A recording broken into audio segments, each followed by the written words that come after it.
আলাইকুম। তো বন্ধুরা সবাই কেমন আছেন? আশা করি ভালো আছেন। আমি আরিফ আছি আপনাদের সাথে নতুন একটা রিঅ্যাকশন ভিডিও নিয়ে। তো আজকে যে ভিডিওতে আমি রিঅ্যাকশন দেব সেটা যদি আপনার পুরো ভিডিওটা দেখেন তাহলে অবশ্যই আপনার চোখে জল এসে যাবে। যদি আপনার চোখে জল না আসে তারপরেও আপনার মনটা অনেকটাই খারাপ হয়ে যাবে। কারণ আমাদের কোরআনের পাখি যে জেলখানায় ছিল, তো সে পুলিশ কর্মকর্তা, সেটা হলো কারারক্ষী ছিল। তো তার মুখ থেকে আমরা বয়ান শুনবো যে আল্লামা দেলোয়ার হোসেন সাঈদী কীভাবে কারাগারে ছিল, এবং পুরো ভিডিওটা আমার সাথে থাকুন। তাহলে আপনারা বুঝতে পারবেন যে এই হুজুর আমাদের জন্য কত কিছু রেখে গেছেন এবং আমাদের প্রত্যেকটা মানুষকে মায়ায় ফেলে গেছেন। তো বন্ধুরা আজকে ভিডিওকে মিস করবেন না, চলুন ভিডিওটা শুরু করা যাক।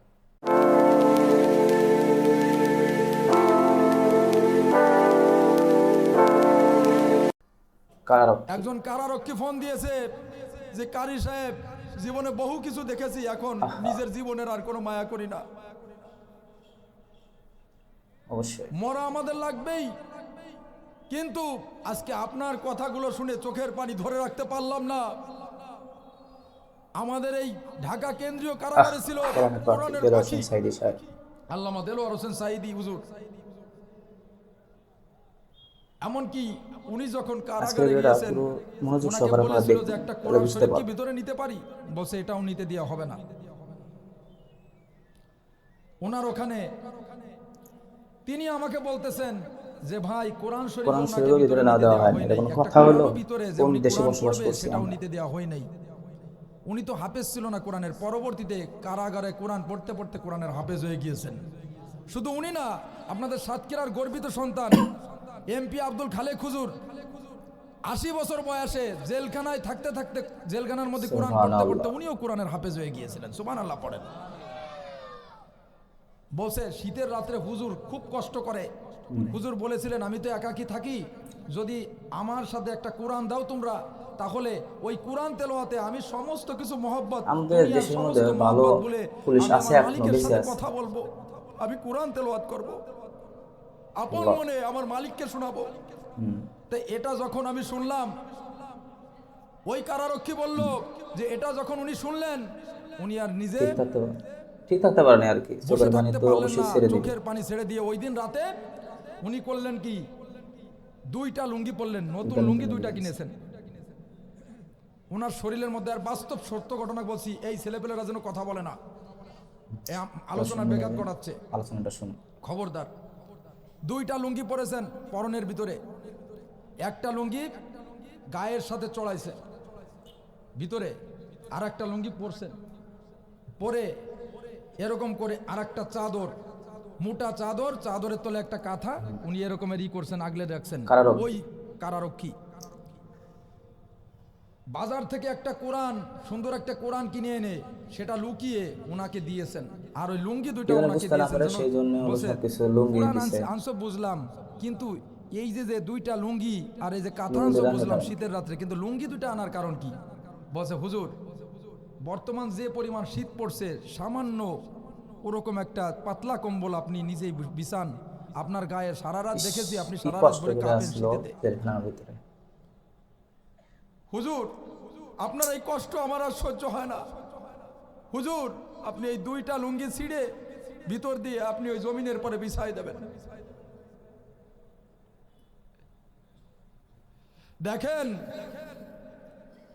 সেই মানুষটা, উনি বলছেন যে আমি প্রতিদিন দেখতাম যে উনি তাহাজ্জুদের নামাজ চোখে পানি ফেলে দিয়ে আল্লাহর কাছে কি যেন বলতো।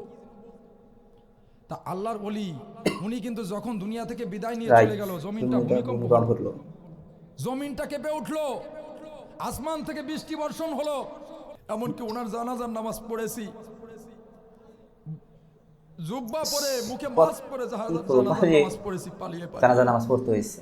কত কোন দেশে বসবাস করি আমরা, দেখছেন আপনারা। 50টা বছর কোরআনের খেদমত করেছেন। মানুষের হিংসা কতটা হয় দেখেন, মানুষ যদি একটা মানুষ যদি পাপও করে তার সাথেও তো আচরণ করা ঠিক হয়, তার সাথে তো বাংলাদেশ তো ঠিক হয় নাই, বৃদ্ধ মানুষ। আল্লামা দেলোয়ার হোসেন সাঈদী রহমাতুল্লাহ আলাইহি উনি একটা দোয়া করতেন যে আল্লাহ আমাকে শাহাদাতের মওত দিও, আল্লাহ কবুল করছে, ওগো আল্লাহ আমাকে শাহাদাতের মওত দিও। আজকের এই ময়দানে আপনারা ছুটে এসেছেন, যে মানুষটার কথা আমার মনে পড়ে যায় ছোটকালে সবাই যখন ছোট দেলোয়ার ছিলাম, হোসেন আমার সাইদি আব্বাজান সাহেব পছন্দ করত। ক্যাসেটে এনে এনে আল্লামা দেলোয়ার হোসেন সাইদি হুজুরের ঠিক। ওয়াজ আমাদেরকে শোনাতেন। জীবনে খুব আশা ছিল সরি, কোরআনের জগৎ শ্রেষ্ঠ হবার আল্লামা, কোরআনের পাখি আল্লামা দেলোয়ার হোসেন সাইদিকে আমার দেখা সশরীরে শখ ছিল, কিন্তু আমরা মাহফিল করতে ভাগ্য পারি হয়নি আর না পারি, কোরআনের পাখিকে সশরীরে দেখার। ওনাকে সামনে বসে আপনারা ওনার কারা কারা তাফসীর দেখছেন শুনবো, সরাসরি ওনার অবশ্যই সাথে কমেন্ট বক্সে মুসাফা জানাবেন। করব। কিন্তু জালেম সেটা বাতিলেরা, জালিমেরা করতে দিল না। আমি মানিকগঞ্জ দরবারে একটা গিয়েছিলাম, মানিকগঞ্জের পীর সাহেব হুজুর ওই দিন বয়ান করতেছিলেন কোরআনের পাখি। যে কোরআনের পাখি আল্লামা দেলোয়ার হোসেন সাইদি, দেখেন আপনারা হাক্কানি ওলি কিভাবে চিনবেন, বুঝবেন কিভাবে হক্কানি ওলি কিভাবে আপনারা? চিনবো? উনি এইভাবে কথা বলে, আমাদের আপনারা পুলিশ স্যার কিভাবে কি বলে? বুঝবেন? হাক্কানি আল্লাহর ওলিরা যখন দুনিয়া থেকে বিদায় নিয়ে যায়, তখন আসমান থেকে বৃষ্টি বর্ষণ হয়, রাইট। জমিনটা এতিম হয়ে দেলোয়ার যায়, হোসেন সাইদি সাহেব জমিনটা যখন কেঁপে ওঠে। পৃথিবী থেকে চলে গেছে, সেদিন ভূমিকম্প হয়েছিল এমনকি এবং বৃষ্টি ওই হয়েছে। জমিনের, বিশেষ করে ওইখানে ওই হাসপাতালে আমিও ভর্তি ছিলাম, উনিও ভর্তি ছিল। তখন আমি ওনার সাথে, আমি জেনে আমি ওনার কাছে যাব, ওনার সাথে একটু দোয়া নেব কি উনি নিজেই আমার কাছে এসে আমার কাছে দোয়া নিতে চলে আসছে। দেখেন অবশ্যই। আল্লাহর ওলিরা কতটা নমনীয় হয়। কতটা নমনীয় হয়। আল্লাহ বলছেন ওয়ালা তামশি ফিল আরদি মারহান তো দেখে একদম ইন্নাকা লান আরবিতে তাখরিকুল বলতেছে আরদা ওয়া সব লান তাবলুগাল আল্লাহু জিবালা আকবার। তুলা। আল্লাহু আকবার। না আমার জমিনে অহংকার করিস না। অহংকার করবি, অহংকার করে তো তুমি জমিনটাকে লাথি মাইরা বিদীর্ণ করতে পারবে না, মাউন্ট এভারেস্ট থেকে তুমি উঁচুতেও পৌঁছাতে পারবে না। আল্লাহ নবী বলেছেন ইয়াকুমুল হাসাদা ফা ইন্নাল হাসাদা ইয়াকুলুল হাসানাতি কামা তাকুলুন নারুল সুন্দরভাবে আরবি হাতাব। বলতেছে।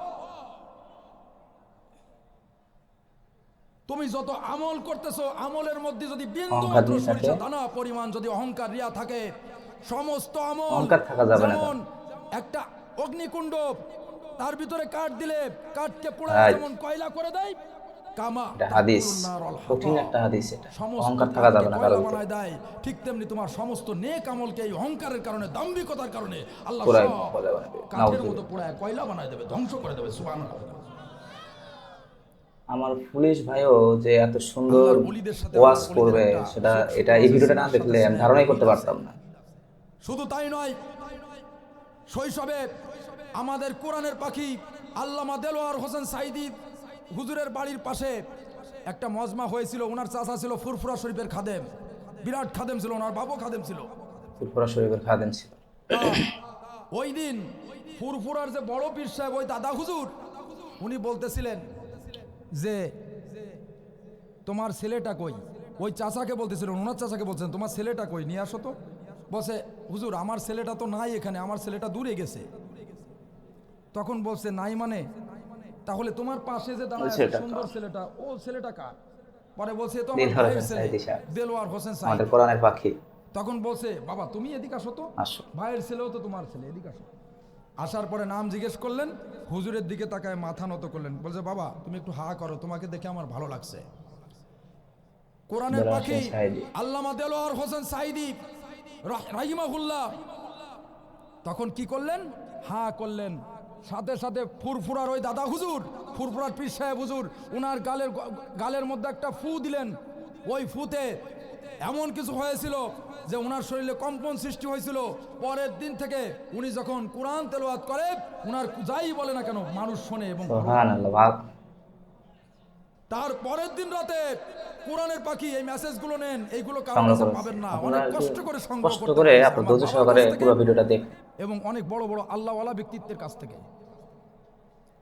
পরের দিন রাতে ওনার বাবা স্বপ্ন দেখতেছেন যে কোরআনের পাখি আল্লামা দেলোয়ার হোসেন সাইদি তাহাজ্জুদের নামাজ পড়ে উনি স্বপ্ন দেখতেছেন, উনি কোরআনের বিশেষ করে একটা জায় নামাজের পর বসে কোরআনুল দেলোয়ার হোসেন সাইদি হুজুরকে নিয়ে মানে কথা বলার কোনো ভাষা নাই। কারণ কি উনি যে আমাদের যে মানে আমাদের দেশের যে অহংকার ছিল এবং যে গৌরব ছিল, আমরা কখনোই মর্মটা বুঝতে পারি নাই।